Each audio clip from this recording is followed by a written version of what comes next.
Standing in my living room that Tuesday evening, helping Jake with algebra homework, I had no idea the next 60 seconds would change everything. My phone buzzed on the coffee table with a notification from our family group chat, and when I read Dad's message, my chest tightened. Finalized New Year Bahamas resort booking. Confirmed 8 people total.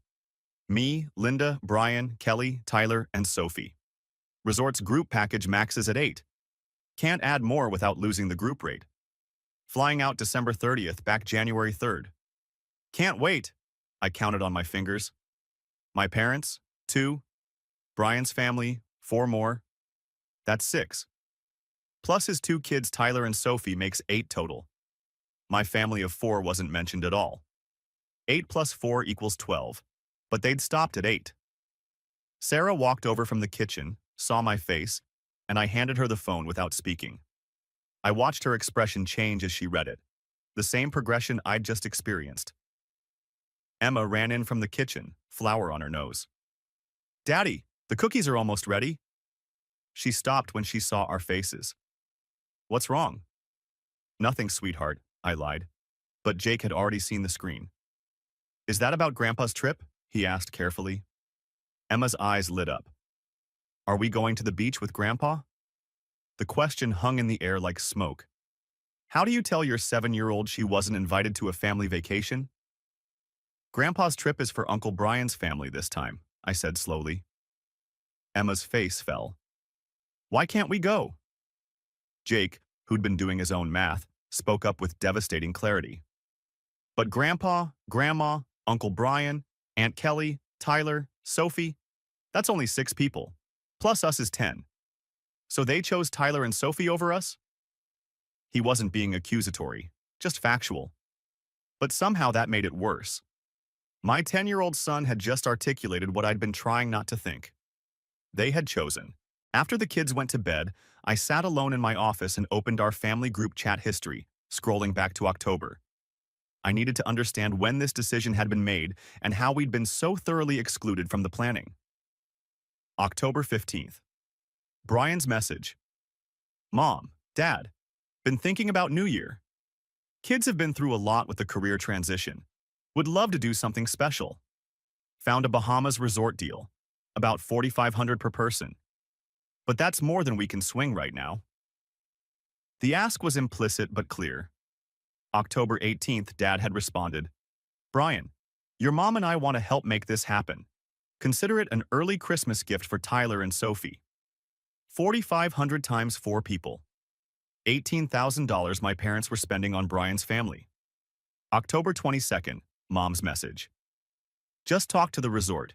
They have a group package for 6 to 8 people. Why don't your dad and I come too? Make it a real family trip." And that's where someone should have said my name. Should have asked if we wanted to come. Should have looked at 10-person packages instead of 8. But nobody had mentioned us. The conversation had just continued without us, like we didn't exist. I kept scrolling through weeks of planning messages I'd never seen, watching my family get excited about a trip I'd only just learned about. Nobody ever asked if we had plans. We simply didn't exist in this narrative. But something else was bothering me. Brian's career transition excuse. I opened LinkedIn and found his profile, started scrolling through recent posts. December 10th. Photo at a hotel ballroom networking event. Building relationships and growing the business. December 3rd. Expensive steak dinner. Closed a promising partnership today. November 28th. Sports bar premium seating. Work hard, play hard, go Pats. I switched to Instagram. His Corvette on December 14th. Sunday drive therapy. Harbor cruise. December 7th.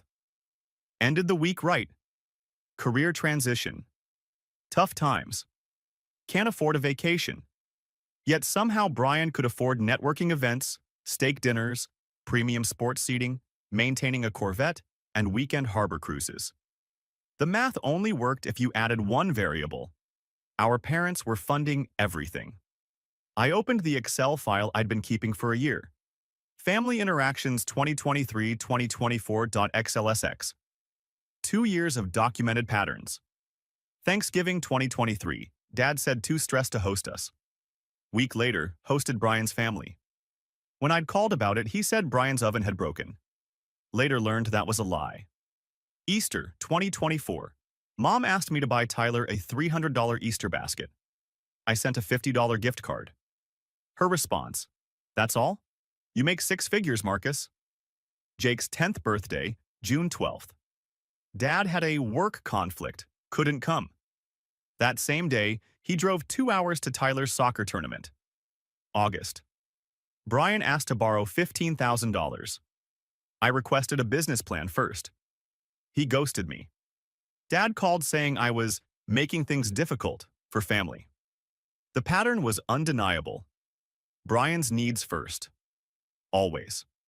His kids were the priority. Always.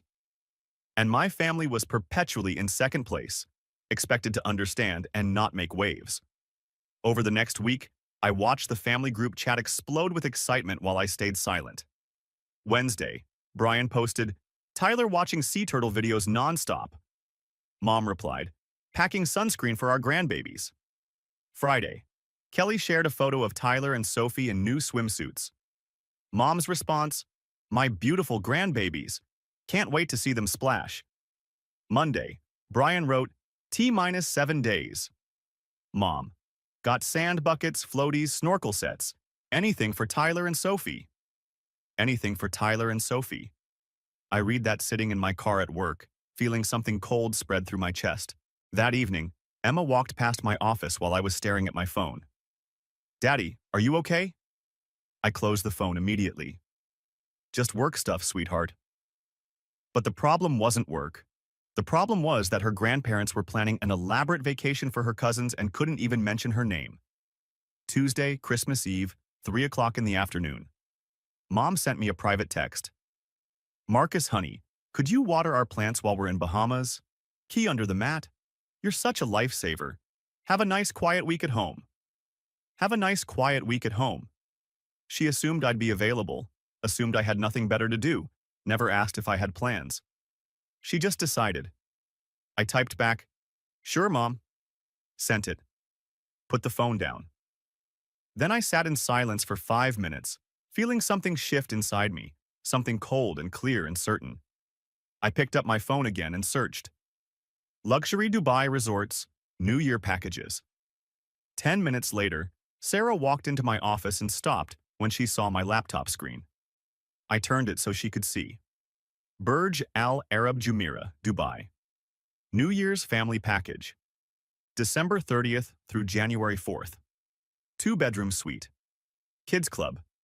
Ski Dubai. Desert Safari. NYE Gala. Total cost: $18,500. Sarah sat down slowly. "Marcus, they're spending $18,000 on Brian's family," I said calmly. "For a vacation he can't afford, that our kids weren't invited to." "This is about revenge," Sarah said, testing the words. "No, this is about showing Jake and Emma they matter, about teaching them their worth doesn't depend on someone else's arbitrary decision about who gets included." We'd left it there that night, both needing time to think. But Christmas evening, after the kids were asleep, we found ourselves at the kitchen table with the laptop open between us. "Walk me through this one more time," Sarah said, and I heard in her voice that she was seriously considering it. $4,500 per person times 4 people. That's $18,000 Dad's paying for Brian. Meanwhile, we have $87,000 in savings. We make $230,000 combined annual income. We're stable. We've been saving responsibly for years, and we weren't invited. Sarah pulled the laptop closer, reading through the package details. What's included? 2-bedroom suite, 5 nights, Kids Club, Ski Dubai, indoor skiing in the desert, Desert Safari, New Year's Eve Gala with Burj Khalifa fireworks, private beach, butler service. "Jake's been asking when we can go on a real vacation," Sarah said softly. "Emma still talks about how Grandma promised her a beach trip someday 2 years ago." "This isn't a beach," I said, "but it's better." "Are you going to tell your parents before we go?" "No, they didn't ask if we had plans. They assumed. I'm letting them keep assuming." "That's..." Sarah searched for the word. "Fair," she finished, and I saw a small smile. "They taught you about priorities. You learned. She looked at the screen one more time. Our kids deserve this. Not because it's expensive, but because we're choosing them first. I moved the cursor to reserve now, hovering there, giving us both one last chance to back away. My phone buzzed. Text from Dad. Marcus, we're leaving Sunday morning. Plant key under the mat. Thanks for helping out while we're making family memories in the Bahamas. Making family memories. I looked at Sarah. She looked at me. Book it, she said, steel in her voice. I clicked the button. The confirmation page appeared. Your extraordinary Dubai experience awaits. Reservation confirmed. I screenshotted it, saved it to my phone, and closed the laptop.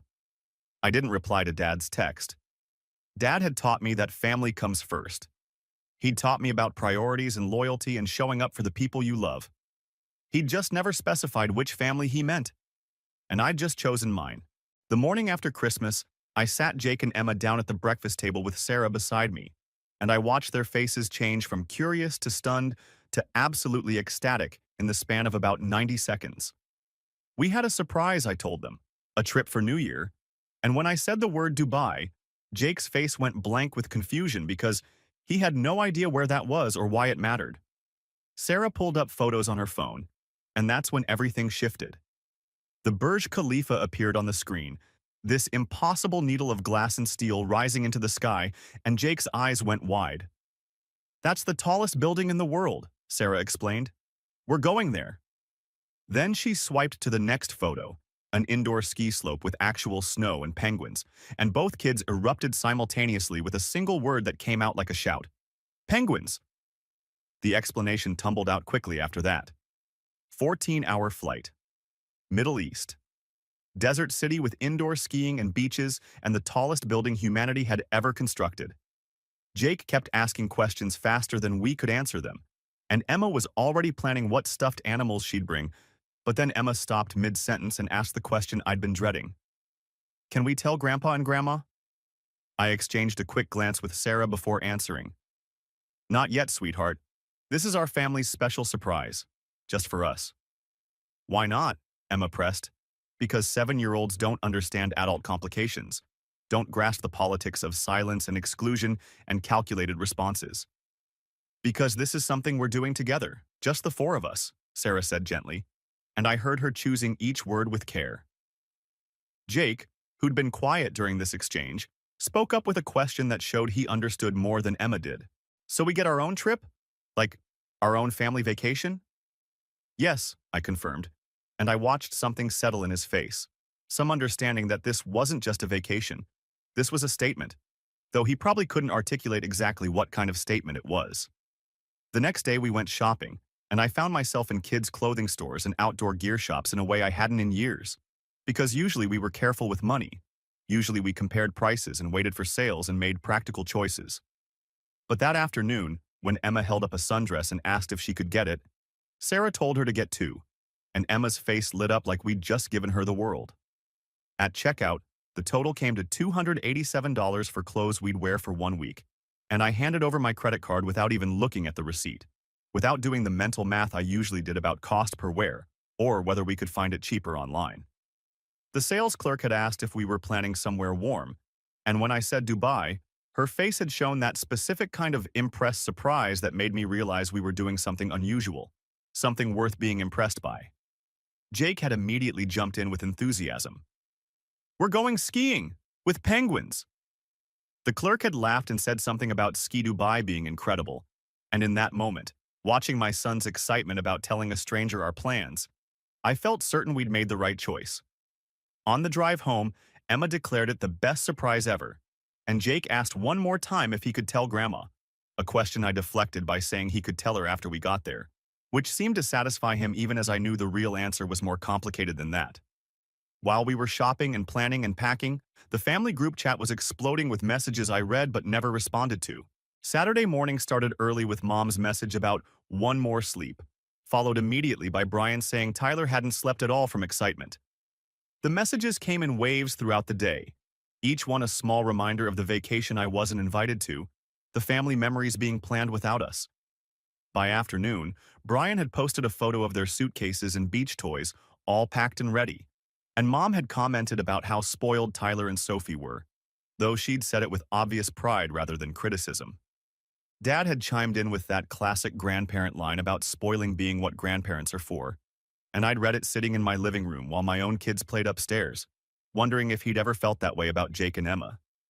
Evening brought more of the same. Qley announced the kids had finally fallen asleep after being too excited to rest. Mom said she might not sleep either.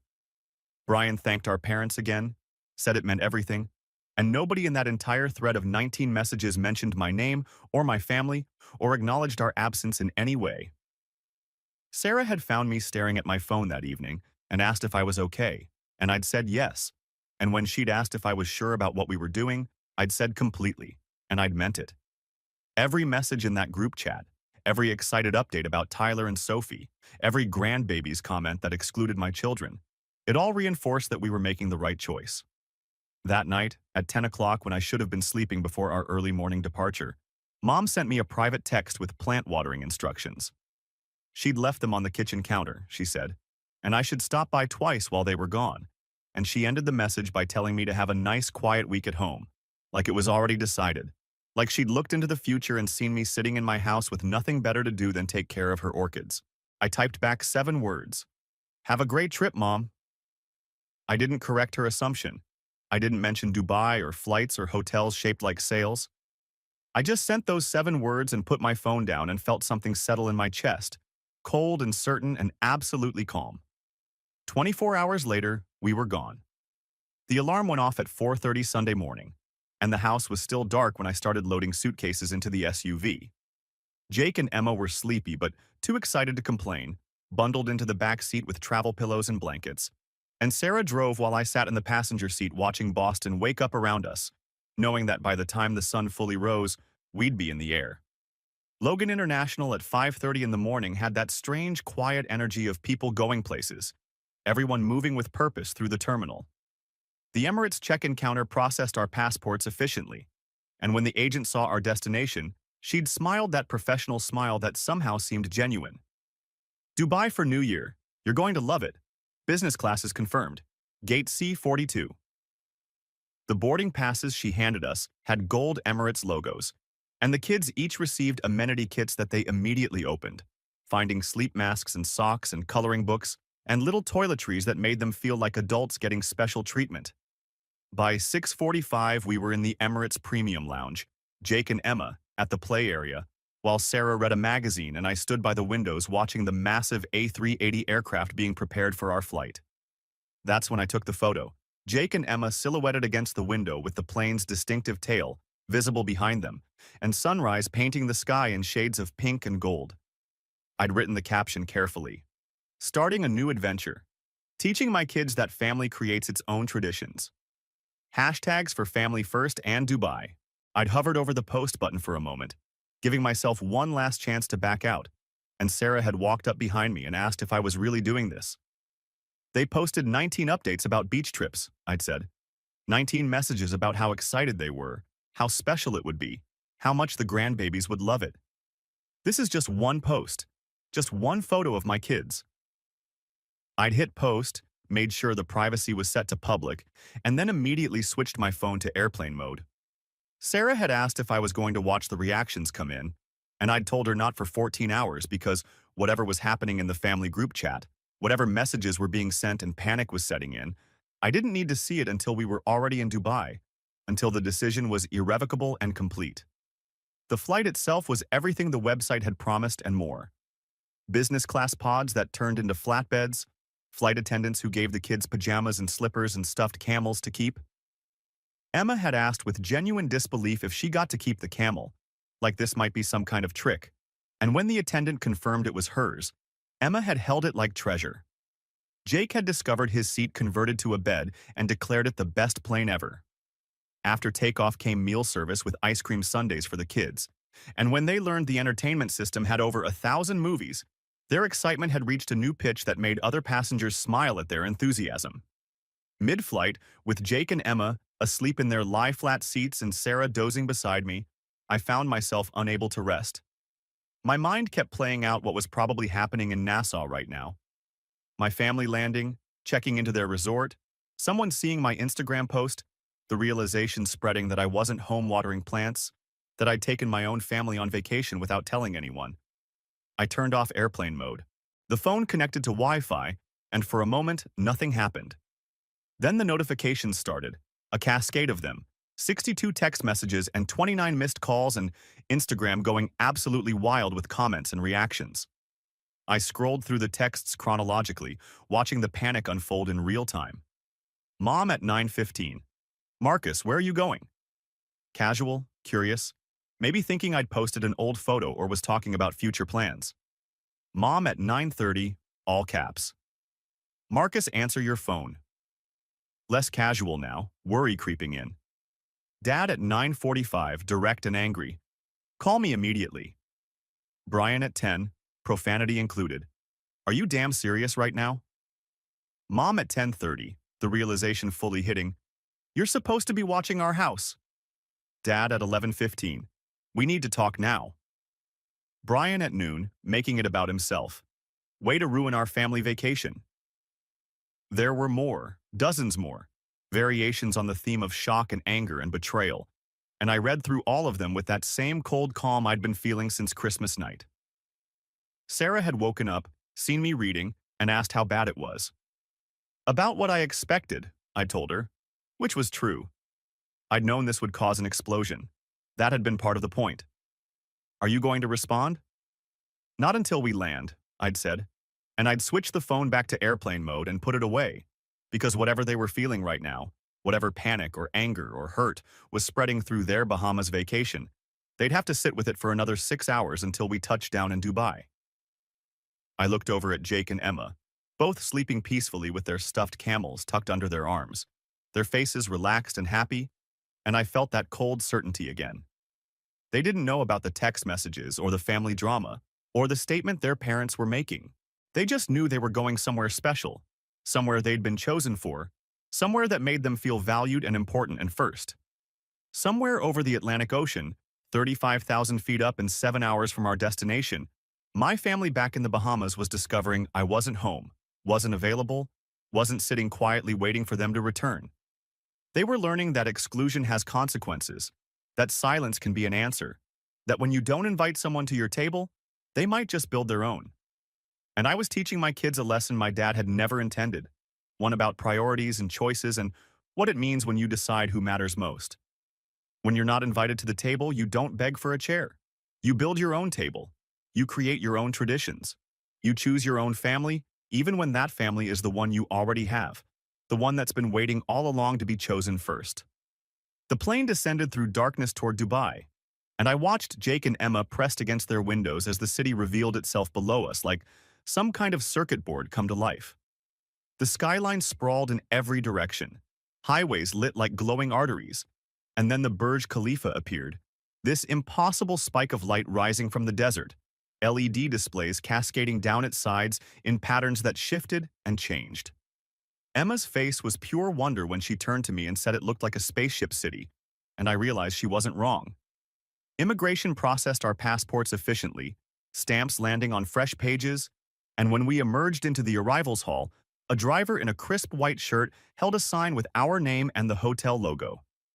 The drive from the airport took 30 minutes along Sheikh Zayed Road, 8 lanes of highway flanked by skyscrapers that seemed to compete for attention, each one wrapped in LED screens showing advertisements and art and patterns that made the whole city feel alive. Then we turned onto a causeway extending into the Persian Gulf, and the Burj Al Arab appeared ahead of us, that distinctive sail shape I'd seen in photos, but which looked completely different in person, gold and purple lights illuminating its white structure, and Emma asked with genuine disbelief if that was really our hotel. The driver had smiled in the rearview mirror and told us it was the most luxurious hotel in the world, and I'd watched my kids' faces as they processed that information, as they realized this wasn't just a vacation. This was something extraordinary. A man in traditional white kandura greeted us in the lobby with the kind of bow that made it clear this wasn't a normal check-in process. He'd introduced himself as Rashid, our personal butler for the duration of our stay, and when I'd repeated those words back to him with a question in my voice, he'd simply said, Of course, like having a butler was the most natural thing in the world. The private elevator rose to the 18th floor and opened directly into our suite. 2,200 square feet of space that made our entire first floor at home look modest by comparison. Floor-to-ceiling windows showed the Persian Gulf stretching to the horizon, lights from Dubai's coastline visible in the distance. The kids' room had custom bunk beds and a PlayStation 5 already set up. The master bedroom had a balcony overlooking the water, and the marble bathroom was larger than most hotel rooms I'd stayed in, with a jacuzzi that could fit our whole family. Emma had stopped in the middle of the living room, spinning slowly to take it all in, and asked if this was really our room. Rashid had gently corrected her, explaining this was our suite, and Jake had run to the windows and shouted that he could see the ocean, and Sarah had stood beside me and whispered that this was beyond anything she'd imagined. I'd told her our kids deserved to feel special, and I'd meant it. But standing there in that suite with the city lights below us and my family's faces showing pure joy, I'd also felt the weight of what we were doing, the statement we were making, the consequences that were probably already unfolding thousands of miles away. I'd turned my phone off since the flight, keeping it dark and silent while we explored Dubai. But that evening, after the kids had finally crashed from exhaustion and jet lag, I'd powered it on in the bathroom with the door closed. The messages had flooded in immediately, a cascade of notifications that made the phone buzz continuously for almost 30 seconds. Dad at 1 p.m. Eastern Time, all caps. Marcus, where are you? Mom, 15 minutes later. Please tell me you're not in Dubai. Brian at 1:30. You're unbelievable. Dad again at 1:45, threatening to call the police if I didn't respond immediately, which made me actually laugh because what exactly would he report? That his adult son had gone on vacation without permission. I'd shown Sarah the messages, and she'd asked if I was going to call them, and I'd told her tomorrow, because whatever conversation we needed to have could wait until I'd had a full night's sleep and the kids had experienced at least one full day of this trip. I had a different plan for tomorrow morning, and it didn't involve defensive phone calls with my father. The restaurant was called Al-Muntaha, which Rashid explained meant the highest in Arabic, and it was located 200 meters above sea level with views that stretched across the Palm Jumeirah and the entire Dubai coastline. Jake and Emma had been stunned into temporary silence by the floor-to-ceiling windows and the way you could see the curvature of the artificial archipelago below us. The French toast arrived with a dusting of what looked like gold glitter, and Jake had poked it suspiciously before asking if the syrup really had gold in it. I'd confirmed it was actual 24-karat gold flakes, edible and completely unnecessary and exactly the kind of excess that made this place what it was. Emma had giggled and declared she was eating gold, and I'd taken a photo of both of them with their golden breakfast and the dramatic window view behind them. The caption had written itself. Breakfast views in Dubai. Teaching the kids they're worth their weight in gold. Sometimes the best family traditions are the ones you create yourself. I'd posted it public, tagged the location, and within 5 minutes had 47 likes and comments from extended family I hadn't heard from in months. Aunt Carol, my mom's sister who'd always been the reasonable one, had commented with enthusiasm about how incredible it looked. Cousin Jennifer wanted to know how we'd ended up in Dubai. Uncle Rob called the Burj Al Arab a bucket list hotel and told me good for us. The support from the extended family was immediate and genuine, and I'd felt something shift in the narrative, felt the story becoming less about my nuclear family's drama and more about something larger. 10 minutes after I posted, my phone rang with Dad's number, and I'd answered it on speaker with the volume low so the kids wouldn't hear, and Sarah had moved closer to listen. His voice had come through tight with anger, asking if I had any idea what I'd done, and I'd kept my voice calm and asked how the Bahamas was treating him. The question had derailed him for a moment before he'd pivoted to demanding where I was and what I was doing there, and I'd given him simple, factual answers that seemed to make him angrier. Dubai. Vacation. Our neighbor Linda was handling the plants. He'd tried to tell me that Mom had assumed I'd be home, and I'd pointed out that she'd assumed without asking, the same way he'd assumed I didn't have New Year plans when he'd booked a trip that excluded my family. That had triggered the space constraints excuse, which gave me the opening I needed. I'd asked if they were really space constraints or priority constraints, and when he'd asked what that meant, I'd laid out the math. 8-person package. Our family of 10. They could have looked at larger packages but chose not to, and when he'd protested that those were more expensive, I'd mentioned our trip cost $18,500, so clearly money wasn't actually the issue. The silence on the other end had lasted maybe 3 seconds before he'd pivoted to calling my behavior inappropriate, saying I was flaunting luxury while Brian struggled. And I'd calmly asked what exactly Brian was struggling with given his social media showed client meetings and expensive dinners. Dad had defended it as networking, and I'd asked with whose money, and the conversation had spiraled from there. He'd insisted this wasn't about Brian, and I'd agreed it was about priorities. He'd claimed they hadn't excluded us, and I'd walked him through the logic of booking for 8 when we were 10. He'd said we should have understood, and I'd told him understanding doesn't mean accepting, and then he'd made the mistake that gave me exactly what I needed. He'd demanded to know why I hadn't told them I was going somewhere, why I hadn't asked if they wanted to come with us, and the absurdity of the question had hung in the air for a moment before I'd asked him to clarify. He'd actually said I should have asked if they wanted to join my trip, and I'd repeated it back to him slowly, making sure I understood correctly, that he thought I should have invited them to a vacation they didn't know I was taking. That's when I delivered the line I'd been building toward, the one that mirrored his own logic back at him. I didn't exclude you, Dad. I just didn't include you. There's a difference. The silence had been longer this time, and when he'd protested that it was the same thing, I'd asked if that was his logic for the Bahamas, and he'd tried to insist it was completely different. I'd asked how.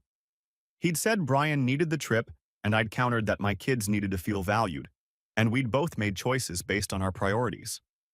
He'd called me childish, and I'd told him maybe I was, but at least Jake and Emma wouldn't spend their childhood wondering why Grandpa didn't love them. He'd said that wasn't fair, and I'd agreed that excluding them wasn't fair either, and he'd declared we'd be having a serious conversation when they got back, and I'd told him I looked forward to it before hanging up.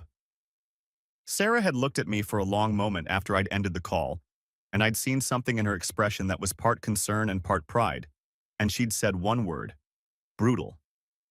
I'd told her it was necessary, and she hadn't disagreed. That afternoon we'd gone to Ski Dubai, which remained one of the most surreal experiences I'd ever had. Walking from 100-degree heat outside into a climate-controlled ski slope where actual snow fell from the ceiling and penguins waddled around in a specially designed enclosure. Emma had been enchanted by the penguins, kneeling down to let one investigate her boot while I'd filmed the whole thing, her whispering to Mr. Waddles like they were sharing secrets. Jake had taken to skiing with unexpected natural ability, making it down the bunny slope without falling, while the instructor praised his balance. And I'd taken a photo of him at the bottom with his arms raised in victory and posted it with a caption about moments you can't put a price on, then added in parentheses that we had anyway, which made Sarah laugh when she read it. New Year's Eve arrived with that particular energy that comes with anticipated celebrations, and by 6 p.m. we were all dressed in formal wear, Emma in a gold dress that made her look suddenly older, Jake in a little suit that he'd initially protested but now wore with obvious pride, Sarah in an evening gown that took my breath away, and me in a tuxedo I'd rented specifically for this night. I'd taken a family photo in the suite with the Burj Khalifa visible through the window behind us, the city lights creating a backdrop that looked almost unreal, and then I'd sat down to write the caption that would serve as our final statement for this trip. It had taken me 10 minutes and 3 complete rewrites before I'd landed on something that felt right. The post had talked about what this year had taught me, about family being defined not by blood, but by who shows up for you, by who makes you a priority instead of an afterthought. I'd mentioned my kids asking why they weren't invited, and me telling them we don't wait for invitations, we create our own magic. I'd thanked Sarah for believing in this and told Jake and Emma they were valued and loved and enough. And I'd ended with a line for everyone watching about worth not being determined by someone else's exclusion. Sarah had read it over my shoulder and predicted it would explode, and I'd acknowledged that was probably true, and when she'd said my family would lose their minds, I'd pointed out they already had. So what was one more post? I'd hit the button and watched it go live, our family photo and my carefully chosen words now public and permanent. 2 hours later we were at the Skyview bar with countdown clocks visible, and the Burj Khalifa lit up across the water, fireworks crews visible on the observation decks preparing for midnight. Jake and Emma had sparkling cider and champagne flutes, and Sarah and I had the real thing, and Emma had declared this the best New Year ever, with the kind of certainty only 7-year-olds can muster. My phone had been buzzing in my pocket for 20 minutes straight, notifications piling up as family and friends and people I barely remembered from high school responded to the post, and Sarah had asked if I was going to check it, and I'd told her tomorrow. Whatever was happening in that digital space could wait until after midnight, until after we'd counted down together and watched the fireworks and marked this moment as ours. The countdown had started with the whole bar joining in, voices calling out numbers in multiple languages, and Emma had insisted we count with everyone, so we did, our voices joining the chorus. 10, 9, 8, getting louder with each number. 7, 6, 5, Emma's voice rising above the crowd. 4, 3, 2. Marcus looking at his family, all of them smiling and happy and valued, exactly what he'd hoped for. 1. Happy New Year burst from hundreds of throats simultaneously, and the fireworks began, gold and silver explosions cascading down the Burj Khalifa in patterns that seemed choreographed to the music playing through the speakers. My phone continued vibrating in my pocket with messages I wouldn't read until tomorrow, reactions I didn't need to see right now, family drama that could wait while I stood with my actual family and watched the sky light up over Dubai. Dad had taught me that family means sacrifice, and he'd been right about that, I realized. He'd just never specified what you should be willing to sacrifice or who you should be willing to sacrifice it for. I'd chosen to sacrifice his approval, his comfort, his assumptions about my availability and compliance. I'd traded his peace of mind for my kids' happiness, his family vacation harmony for my children's sense of being valued and chosen and loved first. Fair trade. We landed at Logan on Friday afternoon, Jake and Emma exhausted but glowing with that specific radiance that comes from having experienced something extraordinary. Jake wore his new Burj Khalifa t-shirt and asked when we could go back before we'd even cleared customs. Emma clutched Mr. Waddles, the stuffed camel from the flight, and wanted to know if he could come to school for show and tell on Monday. By 5:30 we were home, the house exactly as we'd left it, plants watered and healthy thanks to our neighbor Linda. My phone showed 57 new messages and 33 missed calls, and I scrolled through them while Sarah unpacked suitcases and the kids distributed their souvenirs around the living room like claiming territory. Dad's message was direct. They landed tomorrow at 10, would be at our house by 11, and we needed to talk. Mom's was more pleading, asking for a face-to-face conversation to work through everything. Brian's dripped with resentment, thanking me sarcastically for making their vacation about me. But there was also one from Aunt Carol telling me not to let them guilt me, which I screenshot and saved. Sarah had looked up from the suitcase she was unpacking and asked if I was ready for tomorrow at 11, and I'd said I had 18 hours to prepare, which wasn't nearly enough time but would have to do. They arrived exactly on time, Dad and Mom standing on our doorstep with Bahamas tans and stress lines that hadn't been there before the trip. We'd sent Jake and Emma to Sarah's mother's house because whatever conversation was about to happen wasn't something they needed to witness or carry with them afterward. The living room became a standoff, them on the couch and us in armchairs facing them, Dubai souvenirs visible on the side table like evidence of a crime. Dad started by bringing up my Instagram post, the one about blood not meaning family, and asking how I could make them look like terrible parents to everyone we knew.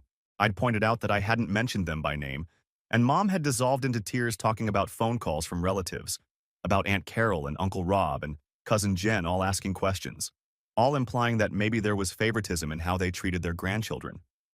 When Mom said that Jen had told her it was about time someone stood up to them, I'd agreed quietly that Jen wasn't wrong. That's when Dad had stood up, anger finally breaking through, demanding to know how I dared accuse them of not being supportive. I'd started listing dates and events, each one a data point in a pattern they'd been denying. Jake's birthday in June when Dad had work, but actually went to Tyler's tournament. Thanksgiving 2023 when they were too stressed to host us, but hosted Brian the following week.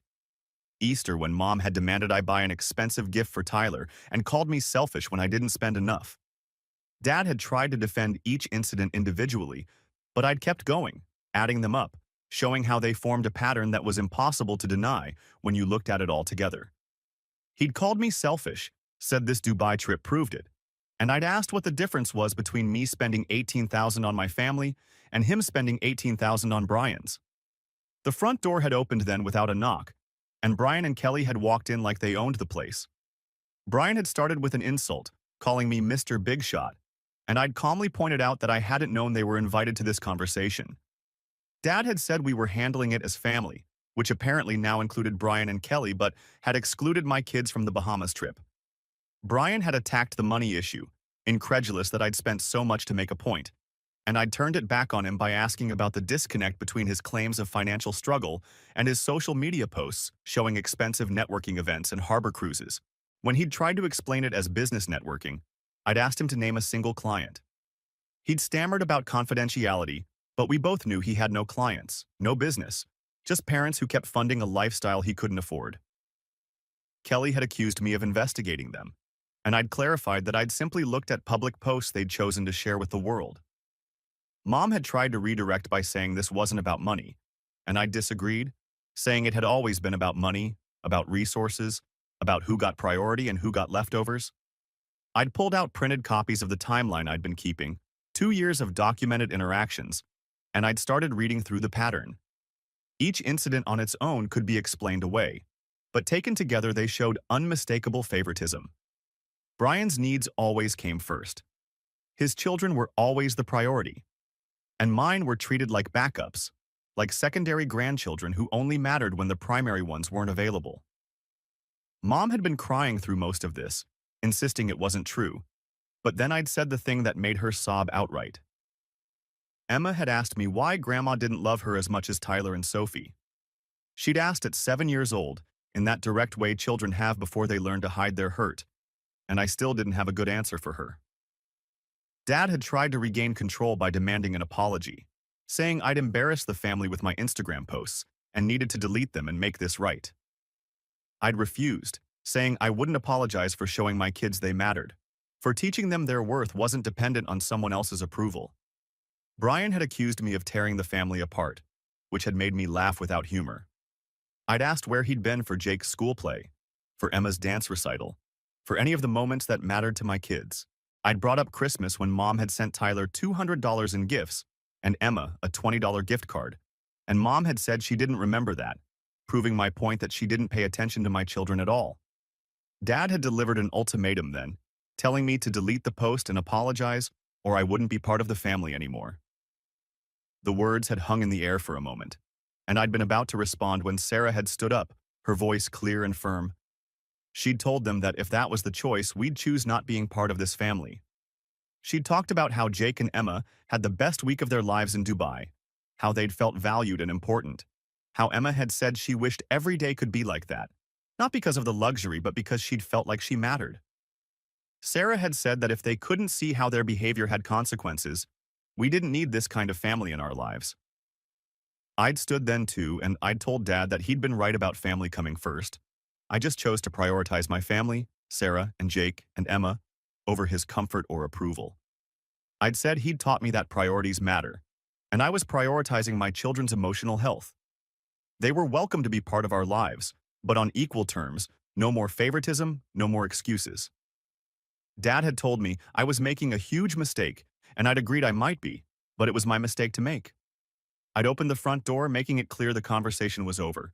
And when Mom had tried to plead with me, I told her gently that I loved her, but I loved my kids more, and I wouldn't let them grow up thinking they were second-class grandchildren. They'd left slowly, Mom crying, Dad silent with anger, Brian glaring at me like I'd personally wronged him. When the door closed behind them, Sarah had asked if I was okay, and I'd realized with some surprise that I was, that I felt lighter somehow, like I'd been carrying weight I didn't realize was there until I'd set it down. 3 months passed before things started to shift. Dad and I didn't speak for 6 weeks, a silence that felt both necessary and painful. Then Mom had called saying she'd been thinking about Emma's question, about why the trips and attention weren't equal, and she'd admitted she didn't have a good answer that justified the imbalance. Week 8, Dad had called with something that wasn't quite an apology but was close enough for him. He'd said maybe they should have handled things differently, which was his way of admitting fault without using the words, "I'm sorry." I'd accepted it because I knew that was as close as he'd get. Brian maintained radio silence, but through Aunt Carol I'd heard he'd finally gotten a job, entry-level marketing at $45,000 a year, and Dad had cut off the monthly payments that had been supporting his family. Apparently, tough love worked in both directions when properly applied. Week 12, Mom had asked if she could take Jake and Emma to the zoo, just them, without Tyler or Sophie, without making it a group grandchildren event. I'd said yes, and she'd spent the whole day with them individually, and Emma had come home glowing, saying Grandma had told her she was special. Small steps, but steps in the right direction. Sarah and I had booked Tokyo for spring break. Just our family, another international trip that we'd invite my parents to, and they'd decline, saying they needed time to think about things. That was fine. We didn't need their participation to create memories with our kids. Sitting at my laptop one April evening with Jake and Emma looking over my shoulder, I was creating a photo album from the Dubai trip, selecting the best images and organizing them into a story about choosing your family and creating your own traditions. Jake had asked if we could really go back next year, and I'd told him absolutely that we were making it a tradition. Emma had asked if Grandma and Grandpa could come, and I'd paused before answering honestly. Maybe, I'd said, if they could remember that she and Jake were just as important as their cousins. Emma had asked what would happen if they didn't remember, and I'd told her that we'd have an amazing trip anyway, that our happiness didn't depend on anyone else's approval or participation. She'd nodded, satisfied with that answer in the way that showed she was learning the lesson I'd been trying to teach. That worth comes from within, from the people who choose you and prioritize you, not from chasing validation from people who've already shown you where their priorities lie.